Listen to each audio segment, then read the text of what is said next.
He's treating it like it's an attorney general legal issue or something. That's right. Well, actually, there was. Okay, keep going if you're gonna.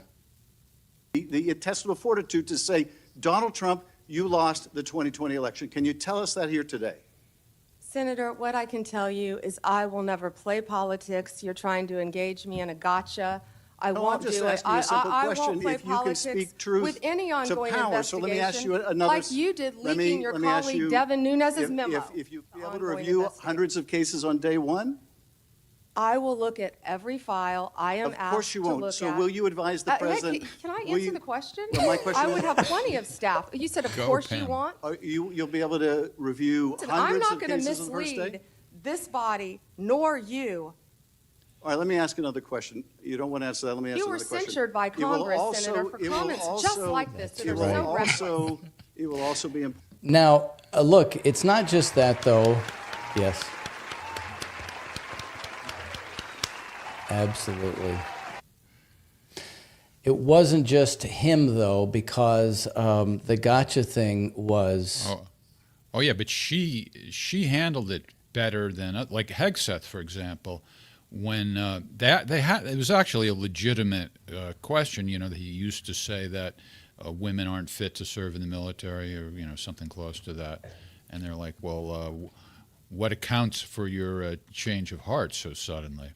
And I thought he did kind of a bad job of evading that one. So instead of sounding evasive like he did, she just goes on the offense. I like that. However, I want to look at another clip from the same hearings with Pam Bondi, because he's playing gotcha, she's shouting him down, but it almost reminds me of how these guys don't want people to have identification cards. Actually, it reminds me of like Jim Crow, where the way that they treat these candidates for office. Take a look at this one here. To study overnight. So can you tell me and this committee what the citizenship clause of the 14th Amendment says?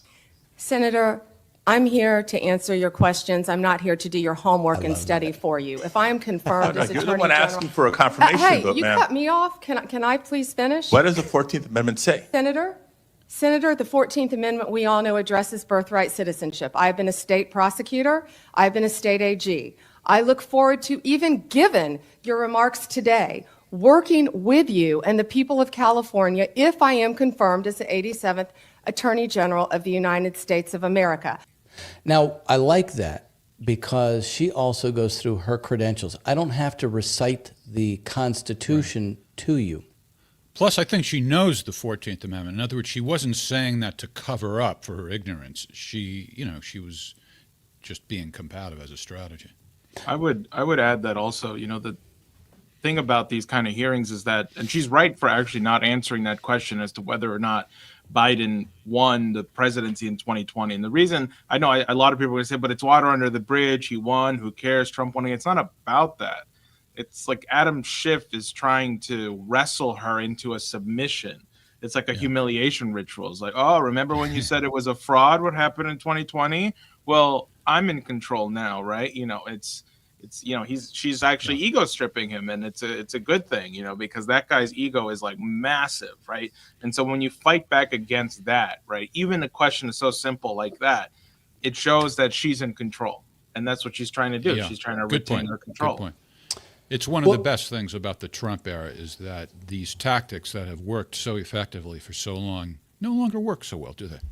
Exactly. But, I think that if you think about the way that the Biden guys, the way that these Democrats have been working, their whole thing is, Trump is not qualified. All of these people around Trump, they're not qualified. They're not in this case of Trump, right? He's not presidential. There was the whole argument in the past that he would make the United States look bad internationally. So even though your criticisms of Hegseth are good, and there are things worth criticizing him about, I thought that one of the senators that was addressing this question of what makes you qualified is very worth checking out here. Take a look. Could you tell me what the qualifications are for the Secretary of Defense? I'd be happy Well, I'll read it. for you to do yeah, that. Yeah. Let me read it for you because I Googled I it. was getting some advice from I my understand second that. in command. Yeah, but I'm just making a point because there's a lot about qualifications, and I think it's so hypocritical of senators, especially on the other side of the aisle, be talking about his qualifications, not being able to lead the secretary or be the Secretary of Defense, and yet your qualifications aren't any better.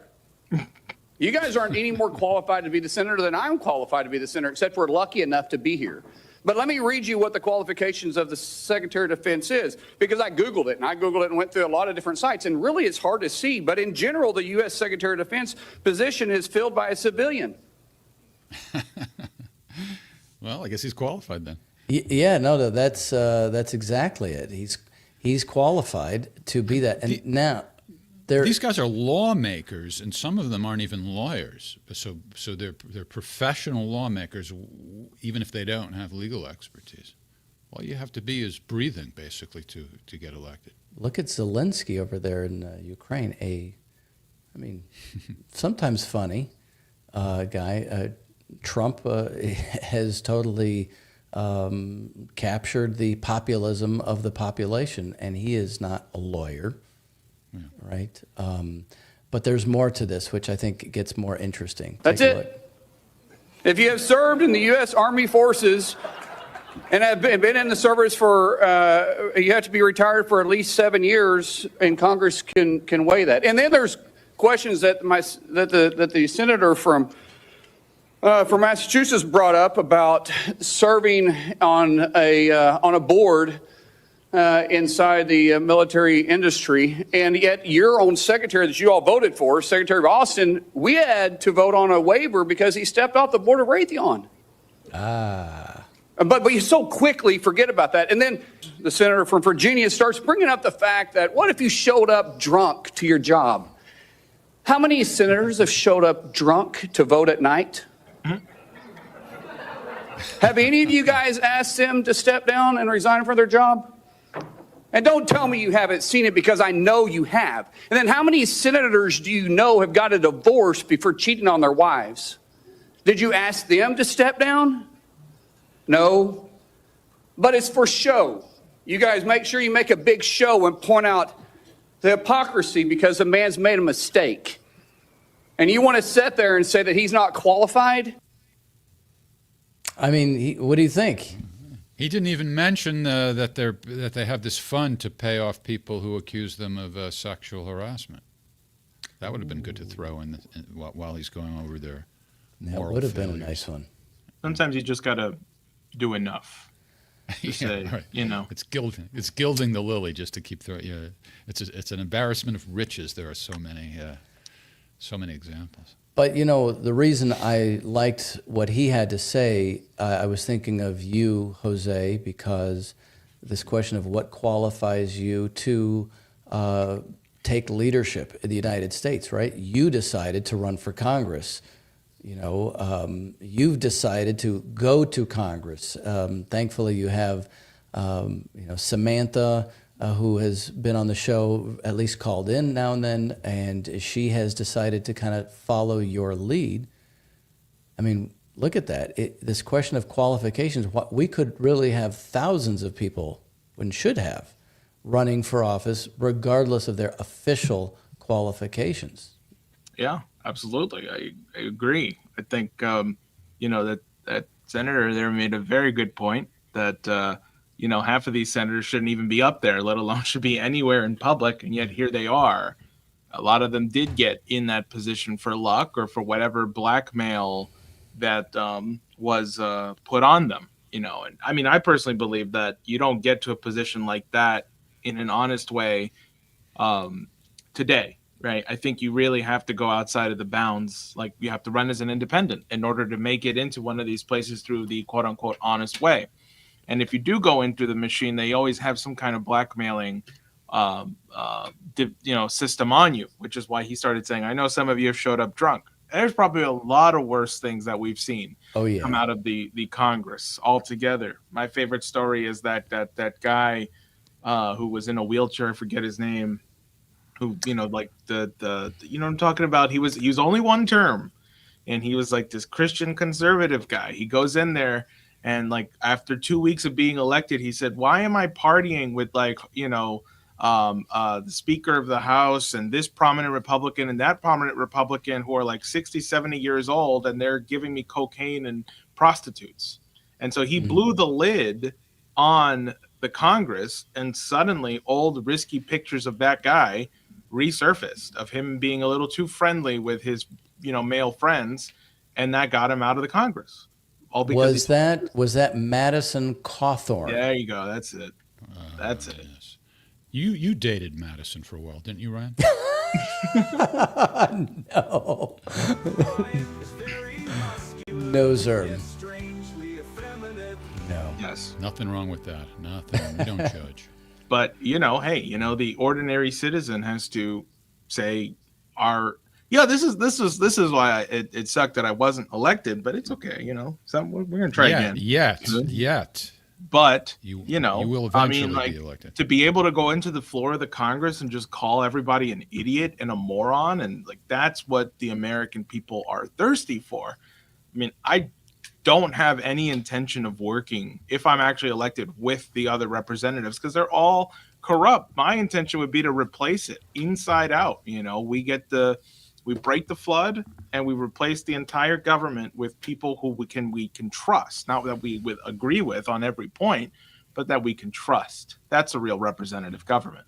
See, that's similar to the way I fantasize too, Jose. I mean, I've never actually run, but I have fantasized about, like, if I were there, would I find it rewarding, worthwhile, to just tell the truth, like the Truman Show or something like that, where you really just accept that it's going to be an extremely unpleasant situation. You would have to endure a lot of hostility if that were the case.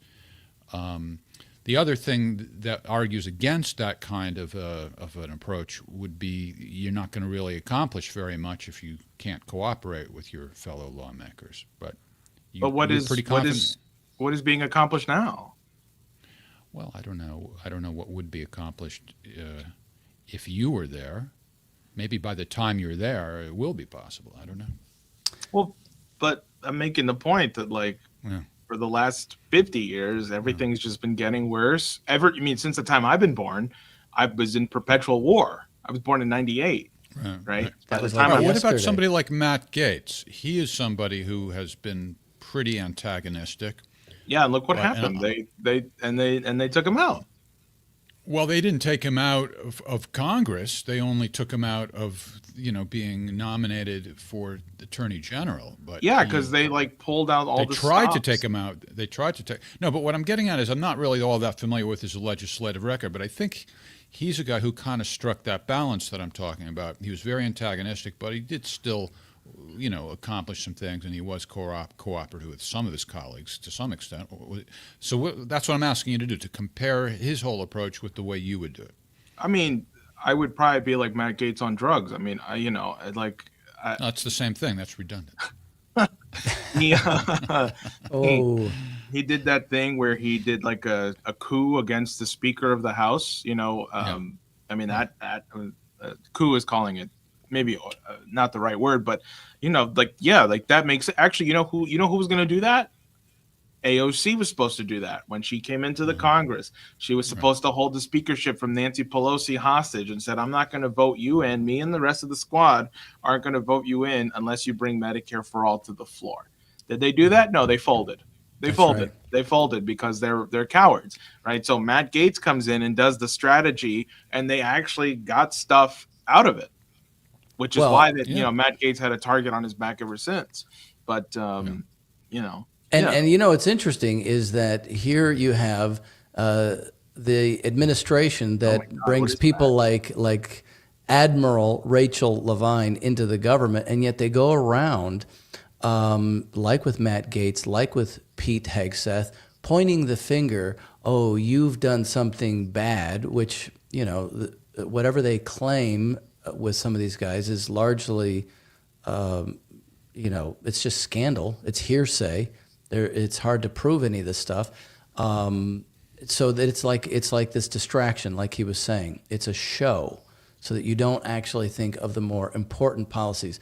That's the whole thing with. I saw this on X with the California fires, and Jose, you might know something about this, but if there was a plan from the 60s, the North American Water and Power Alliance, which we should probably talk about in some future edition of this show, huge water project, but I saw somebody else talking about this on X. There would be enough water to deal with these fires, to deal with the climate, all kinds of conditions. But all of these things are just kind of left on the shelf. They're not even discussed. So that would be, if I were you and I were elected to office, if I was in that position, I would insist that these are the things that we have to talk about. Or, we still haven't dealt with that Palestine-Ohio train wreck and the effects of that, for example. Those things are just kind of forgotten. Yes. See, I think Trump also kind of embodies this approach of trying to strike a balance of, taking on the status quo, whether you call it the deep state or whatever you want to use, the surveillance state, this and that. But at the same time, his belief, it seems to me, is he's got to also, in order to be effective, work with some of the the deep staters, so to speak. And many of us were disappointed with his first term, like he didn't pardon Julian Assange and, various things. That's just one example.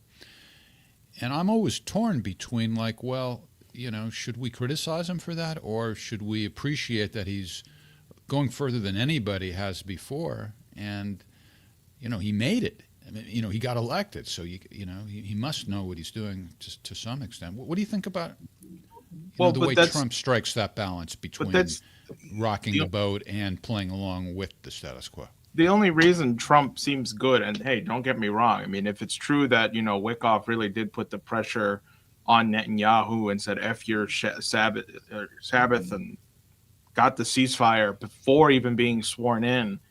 Yeah. Yeah. But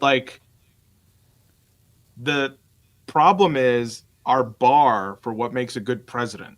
Lincoln is up here, or FDR or Kennedy is up here. We have had just so many crappy presidents that the bar for a good president right now is someone who can speak in a complete sentence and not fall asleep. Well, that's true. So when Trump does something that's just, a little bit above that, it's like, oh my God, this is a revolution. It's like, well, I think, for anybody who doesn't really know too much history, or for people who have just gone through so much turmoil, and hey, anybody who's older than I am is going to say, hey, for once in the country, we might have a leader who actually is going to do something for us. I can understand the measure of a good president, but looking at it objectively, do I think Trump is doing a good job right now balancing the deep state? I guess it took him a term to learn who to trust and not to trust, and even then, we're still yet to see what actually happens. But I think he's a little more committed to rooting out the corruption. But that being said, we are not in ideal circumstances either, right? Yeah. We are only at we are in a fascist Nazi Germany state, right? So we are in something we should not be in. That doesn't mean that we're not in the golden age. We're not in a Pax Americana. We're just being pulled out slowly of fascism, maybe. And that'll bring us to a place where it's not elevated, but it's hopefully not this oligarchical fascist takeover. It's what makes the difference between the American Revolution and the French Revolution. The American Revolution worked because you took out the monarchy and you actually had ideas that would found a nation. Whereas the French Revolution was, hey, we are going to pull out, we're going to get out all of the bourgeois people, we're going to, behead the king, and that's it. They didn't have anything to replace it with. So it's just pure mob madness. There were no ideas behind it. And so right now, what we're at a point where we can either be the American Revolution or we can be the French Revolution.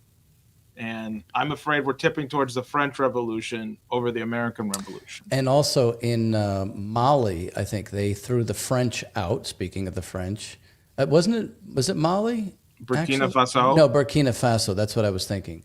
They threw and then they've started to nationalize assets that these foreign corporations had, like the gold, and I think there was one. I think it was Burkina Faso with the uranium, right? So they're saying, okay, you countries are going to have to pay the going rate. We're not going to bend over. So, of course, countries like that, historically, when they start saying we are going to assert that these resources are the property of our people, of our nation, that's when leaders get assassinated. That's when your CIA. Well, that's kind of what I was trying. Yeah, I mean, would Trump get assassinated, or just simply not get elected, or in some sense not even be successful if he were more in the direction that you want, Jose? So it's a slight. I mean, in other words, I don't dispute your characterization that it's kind of like a high jump over a low hurdle when he's taking only baby steps in the direction you want him to go. But I'm asking a slightly different question, which is, well, if he went stronger in the direction you want him to go, would it actually work? I mean, here we had him nominate Matt Gaetz, and he seemed to be quite serious about wanting Gaetz to kick ass as Attorney General, and then he got the message, no, he's not going to get confirmed, forget it. Now we're going to see if we can get we are going to see if Tulsi Gabbard gets confirmed, if RFK gets confirmed. Could he go more in the direction you want? Yeah, well, that's the thing. That's the other thing about Trump is that kind of guy who operates on deals, right? And he's not gonna backstab the people who got him in power. And I think that's good and bad. I think that's why he got the ceasefire, because in Michigan, the Muslim leaders said, "We'll get you the vote." They got him the vote, and before even becoming president, he gets a ceasefire deal. And he says, "I got you a ceasefire." Now, when it comes to with the nominees and stuff, do I think Tulsi Gabbard would be able to be nominated right now if Trump decided to go harder and said, you know what, you all suck, all you senators are rotten and corrupt, and when your terms are up, I'm going to make sure you get out? Yeah, he's not getting the cabinet he wants. He is not going to get the cabinet he wants, and you are right. And that's what I'm saying. Right? Yeah. We don't have an ideal government right now where the nominations would be. Okay, we're not really disagreeing. We're just sort of giving a little different emphasis to these same points. But see, that comes to the question of qualifications. Therefore, we are qualified, we the people, to insist that Donald Trump actually carry out on those promises and desires that people elected him to do. And the nominees themselves, by the way, are backpedaling, right? Hegseth with the women in the military, and Tulsi Gabbard with her opposition to, the Surveillance Act? Yeah, the FISA Section 5726 or something. Yeah. Yeah, as Hassan says in the chat, the ceasefire is not yet signed. Actually, I think it fell apart, at least temporarily, today. All the better for Trump. He'll iron out the rough spots in a few days. Well, yeah, exactly. I mean, Ben Gvir, I think, threatened to leave the party, is what happened. And, they're saying Hamas is, having last minute complications, but Hamas has said, no, we're ready to go.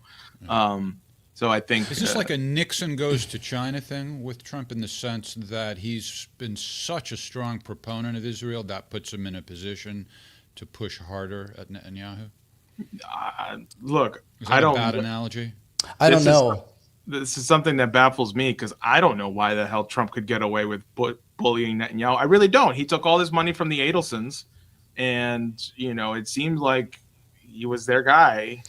Yeah. And to do this, I mean, it was. But he played he posted that video on Truth Social the other day of Jeffrey Sachs saying that Netanyahu is a terrible son of a bitch, evil bastard, or whatever. I don't think Trump wants bloodshed on his presidency. I think he wants to actually be seen as a peacemaker.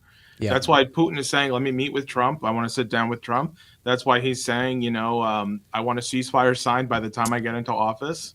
And he's flexing his muscle, and he's basically reminding Netanyahu, no, I'm in charge. I am not Biden, okay? But see, he can make that call with Netanyahu. He's not going to be able to make that call to Putin. He could to Zelensky, however. Yeah, but he knows that. I think he knows that. I mean, like, I'm not saying that. I'm not saying he doesn't. I'm just saying there's your roadmap.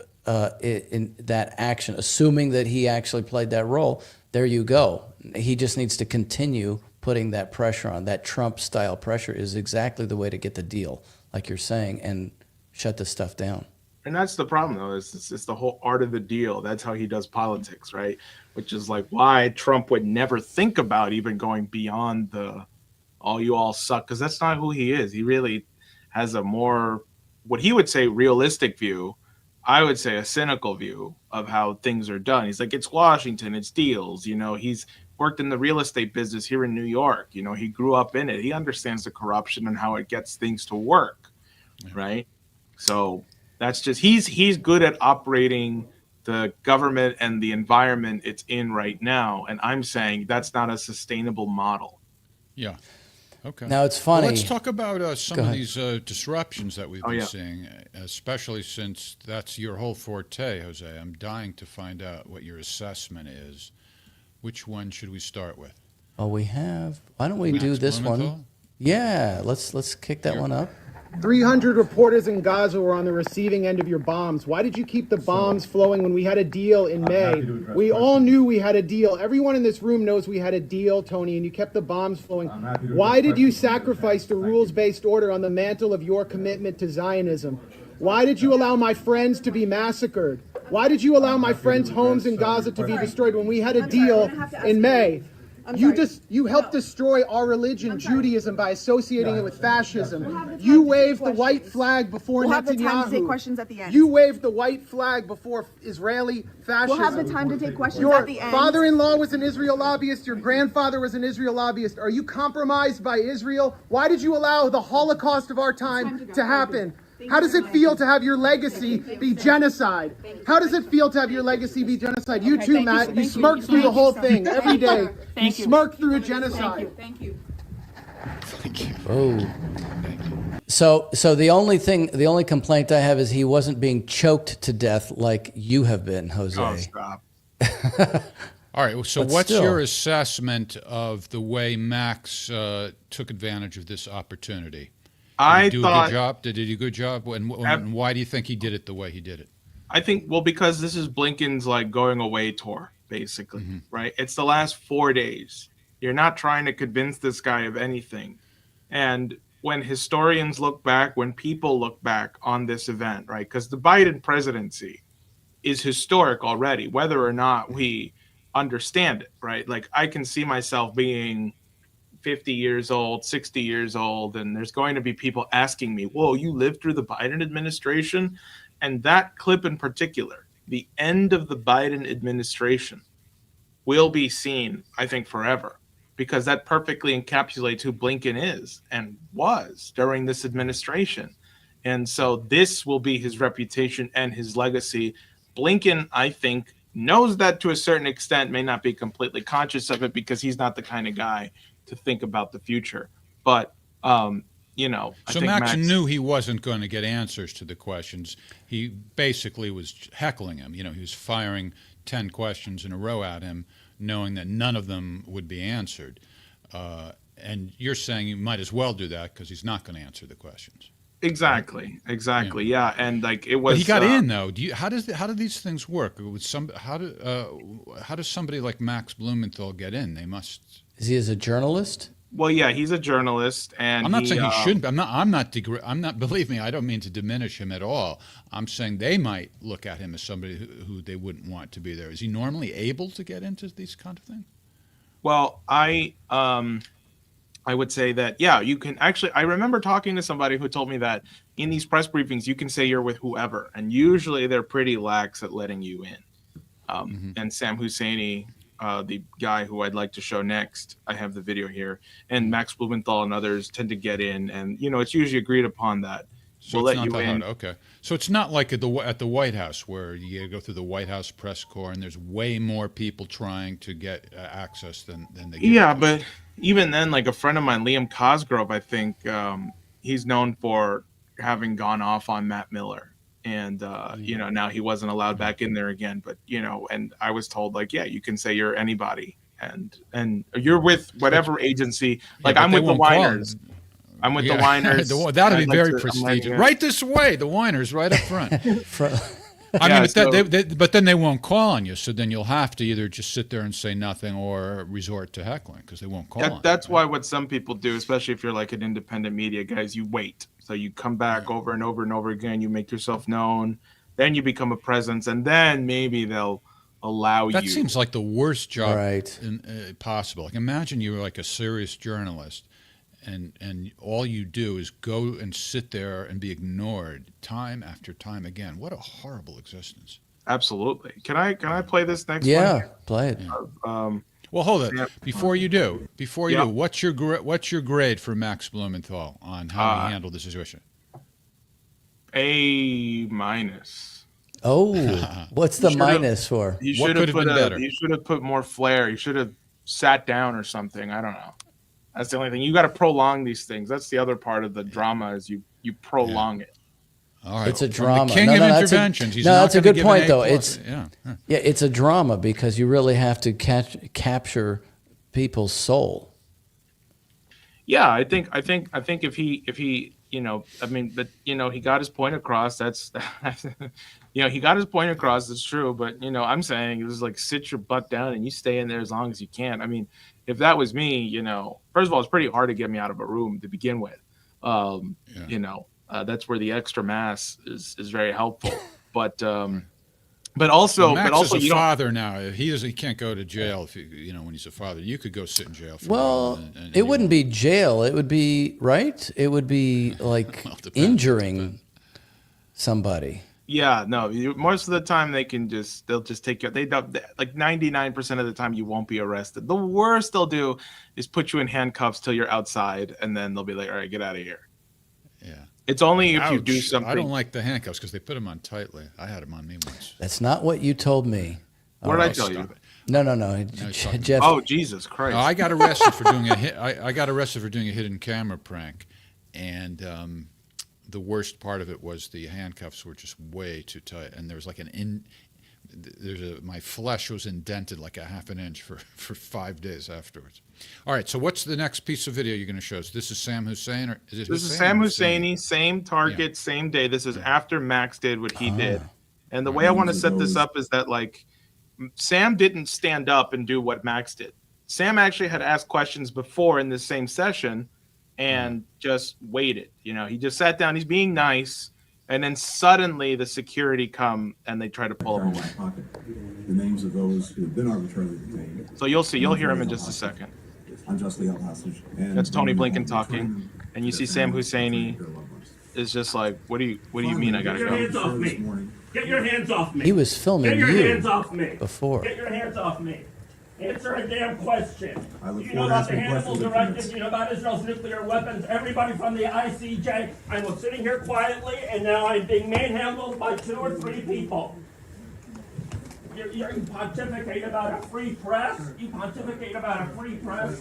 You are hurting me. You are hurting me. You are hurting me.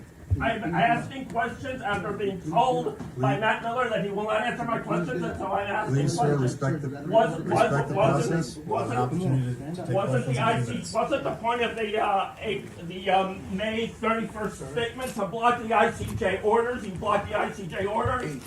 You Please, sir, respect the process. Thank you. respect the process. Respect the process while everybody from Amnesty International. From Amnesty International to the ICJ saying that Israel's doing genocide and extermination, and you're telling me to respect the process. Criminal! Why aren't you in The Hague? Why aren't you in The Hague? Very good. Why aren't you in The Hague? Finally, So Oh, and then he just goes on to his speech. I'm sorry. Hold on. I'm sorry. You might have said it already, Jose, and I missed it. I don't understand. This guy was being polite. So why did they come up and drag him out? exactly. I think it was because in the other video that Ryan pulled up, the one He was videoing you, Max. yeah. So I think you can You see waved it the white flag before Hold on. here. Israeli Hold on. fascism. We'll have the time to take Right questions. there. at the end. Father-in-law Oh, there you was go. an Yeah, right there. The Israel guy Right there. grandfather You see Stop. that? That's Sam. Yeah, he's was Right. in Israel. So how much time was it between that moment and when they dragged him out? Do you know? probably not. I don't know. Probably couldn't have been any longer, but then 5-10 minutes afterwards. See, See, you know, I've said this to you before. I don't understand why sometimes when security guards act inappropriately, whether it's too rough or whether the reason for ejecting them isn't valid, you don't hear very much about people going on the offense against these people.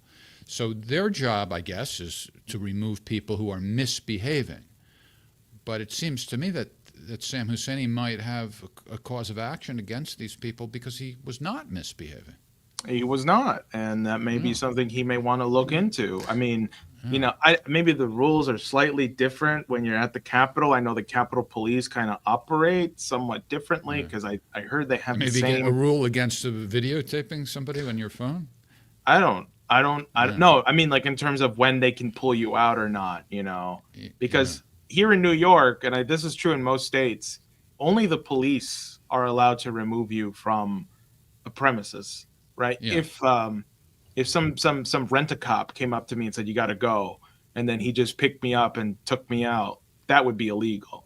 But if the proper procedures, they have to ask me a few times to leave, and when I say no, then they call the police. And even then, they still can't arrest you, because then the police will come and they'll say, okay, sir, they've asked you to leave. Are you going to leave? You say no once, they say, okay, I'm going to ask you one more time, and if you say no, I will arrest you. At that point, they're allowed to arrest you. But so, I mean, one thing is if he's filming Jose and he's a known activist, I forget just off the top of my head, the woman from Code Pink. Medea Benjamin? Medea Benjamin, right? So I mean, he's famous. He's a famous activist and writer, Sam Husseini. She's famous. So, but he's sat in many of these briefings before. I know, and clearly he's sitting there like he has some kind of an invitation or permission, whatever, to be there. Right. So I had this happen to me actually many years ago when Donald Rumsfeld was the Secretary of Defense. I had press credentials, and the Gold Star parents wanted to meet with him, and he wouldn't meet with them. So he does his event, and on the way out, he's walking up the aisle, and I'm in this area where I had press credentials. All I did was I called out, "Why, Mr. Rumsfeld, why won't you meet with Gold Star parents?" That's all I said. And these security guards pounced on me and dragged me out. And I was like, I went on the offense. You know, I couldn't get any witnesses or people who might have videotaped it to show any evidence of it, but that's what I was thinking. How dare you attack me and drag me out for just speaking? So, you know, look, I want to, I think we're making some very interesting points here. And as you said, this was his going away presentation. And a lot of the grandstanding that we've seen in the Senate confirmation is largely kind of a continuation of that. I think it's worth looking from the standpoint of what you, Jeff, and Jose are talking about at some of Biden's so-called farewell, drug-induced farewell last night, because I think the drugs kicked in much like about halfway through. But I think what he says... And you know what? The other thing that's worth pointing out that I think just underscores your point is that it wasn't even live. So this was a recorded speech. So they had every opportunity to make sure he was at his best, and you know they could get the recording right before they released it. And it starts off. It's a little. You got to listen very closely because he sounds drunk immediately. So just listen closely. I don't know if drunk. I want to warn the country of some things that give me great concern. This is a dangerous concentration, and that's a dangerous concentration of power in the hands of a very few ultra-wealthy people. The dangerous consequences if their abuse of power is left unchecked. Today, an oligarchy is taking shape in America of extreme wealth, power, and influence.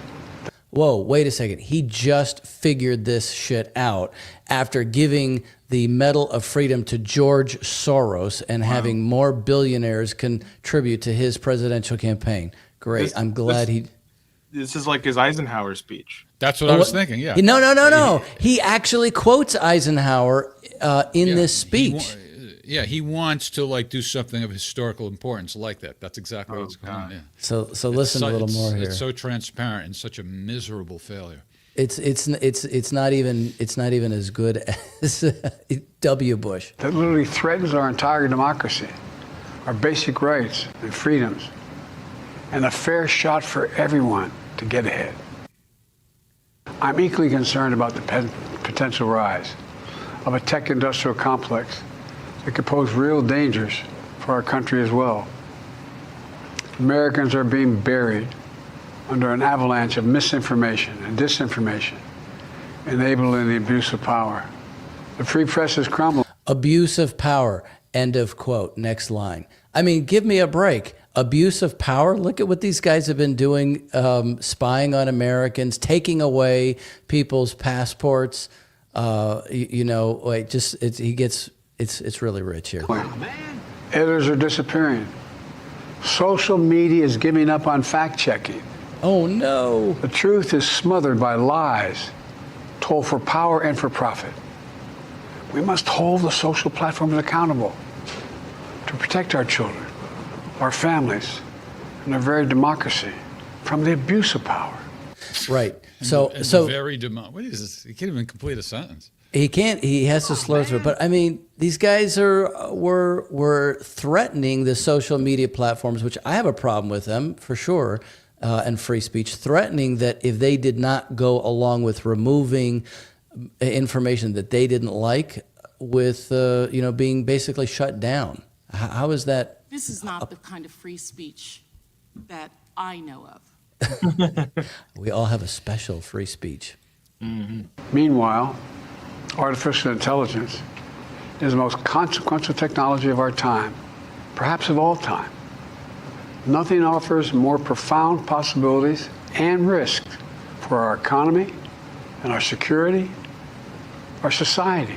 Unless safeguards are in place, AI could spawn new threats to our rights, our way of life, to our privacy, how we work and how we protect our nation. We must make sure AI is safe and trustworthy. Before he came on with this, so I definitely want to get your views. It was right then when he quoted Eisenhower and the military-industrial complex, and then he went into this thing on the AI. Wow. But imagine he's saying that's the most consequential thing. Yeah, he almost pronounced the word correctly, too. Almost. I might have voted I'd rather for him. listen to Elon Musk just talk off the top of his head while he's lying down in bed holding up a phone to his mouth or something. It would be more illuminating, more worthwhile than this guy. Artificial insemination. Oh, my God. That was a good one. That was a good one.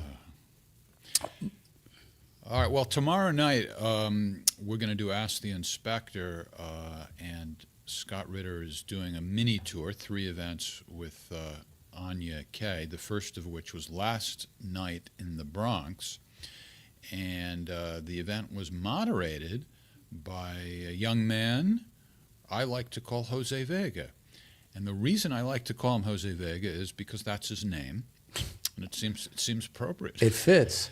That's right. That's what I got there. That's right. What can you tell us, just to give us a little taste of how it went last night, and then we can get into it more deeply tomorrow night, Jose? Well, it was really good Italian food, a really good atmosphere, and a pretty tense Q&A, actually. I was the moderator, and we started the Q&A.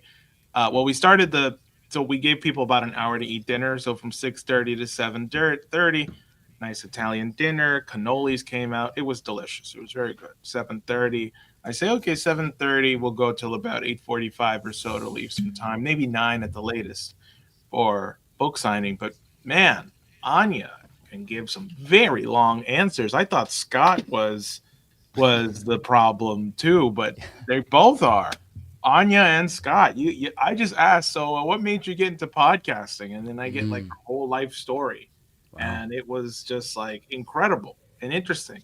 And then I'm like, okay, Scott, what got you to this point? And then like you started to talk about when he first joined the Marines to today, like his whole story was just like, and then I look at my watch and it's already 8:20.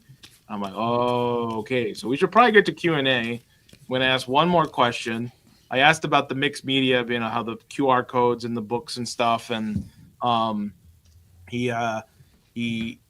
gave a really good answer on that, and then the Q&A started, and he gave some answers that some people didn't agree with. Some people thought, and it kind of divided the crowd to the point that I had to take the microphone from Scott because he just kept going back and forth at them, and I said, okay, this is not a call and response.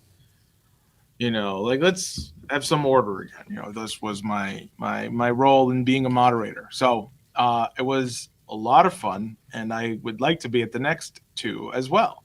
I'm here in Washington. I'd like nothing better than for you to show up and to hang out with you. You going to be there, Jose? Maybe. We'll see. If it were the case that I were to go anywhere, I would like to not announce my travel plans ahead of time. So maybe I will go. Maybe I won't go. We'll see. Yeah. You might fly. You might drive. Well, don't worry, Jose. Washington is already a hot place, so yes. I don't know that the whole security situation is going to change just because you come here. This is inauguration weekend, and I'm staying. Actually, I'm not going to say specifically where, but I'm staying in Virginia, not too far from D.C., but rather than stay right in the heart of it. And I'm really happy with that decision. You and I were in the same hotel when we did the event, the National Press Club, which is a good hotel. But as I was saying to Ryan earlier today, there's something about these trendy hotels in big cities like Washington and New York that's really annoying. Aside, nobody wants to pay an arm and a leg, and you have to pay an arm and a leg. But then you get the attitude on top of it. And then, especially in New York, you get these tiny, tiny rooms. And they act like they're doing you a favor, letting you stay there. So I'll tell you where I'm staying when we're off the air, so to speak. Okay. I love it. I couldn't be happier about it. Jeff, we had the tiny rooms in New York because our budget couldn't accommodate. They were expensive. That was a very upscale, expensive but that's hotel. because it's New York. But that's what I'm saying. Yeah, there part are of it was the migrants too are taking up a lot of the spaces in the hotels. So part of the problem, and so that's why the demand is skyrocketing and the supply is going down. So, yeah. All I know is I'm surrounded here by friendly people. And I didn't even have a desk in the room, and I'm there for a few days, need to do some work, and they don't even provide a desk. How can you sit there and work without a desk? So no closet either. No closet. Oh yeah. They have that desk was about that big, I think. Actually, it wasn't a desk. It was like something like the size of a laptop that you could put a laptop on. But that doesn't leave you any room to write anything. And there's a hook on the wall instead of a closet. And that was about $800 a night for that. It's crazy. Anyway. So, did you film any of last night? It was all filmed and recorded. And I know somebody asked if they're going to be available online. Yes. It's just a matter of clipping the clips together. Right. I recorded it in an MTS format. I didn't realize that Premiere Pro doesn't like MTS, so I have been converting them through Handbrake to MP4, and they record it in 25-minute segments. But it's coming. Yeah. All right. Well, I don't know, that it's such a great treat for the audience who wasn't there to see people who they see all the time on podcasts anyway. What I think is the treat is for the people who were there. In Because presence. there's nothing like being in person. You get to meet other like-minded people, kindred spirits. You get to meet Scott and Anya. You get great food. That's what's special. I'm not sure. It might be more of a tease to say, hey, see what you missed. But it's you true. tell me, Jose. Were there things said that aren't typically said on the podcast, or what? It's not that they would be said on the podcast. It's the way that they're provoked and the environment that they're in. Yeah. Make it so that it's a more immersive experience, and it really made me realize the limitation of podcasting. You don't get to You don't have that energy. There's no substitute for the energy of actually being with people.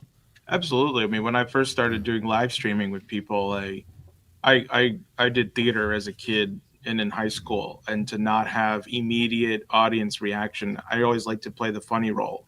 When you make a joke and nobody laughs, it's like, was it funny? So, and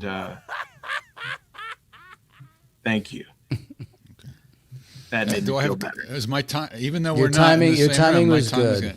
My timing is good. Thank you. Very, very good.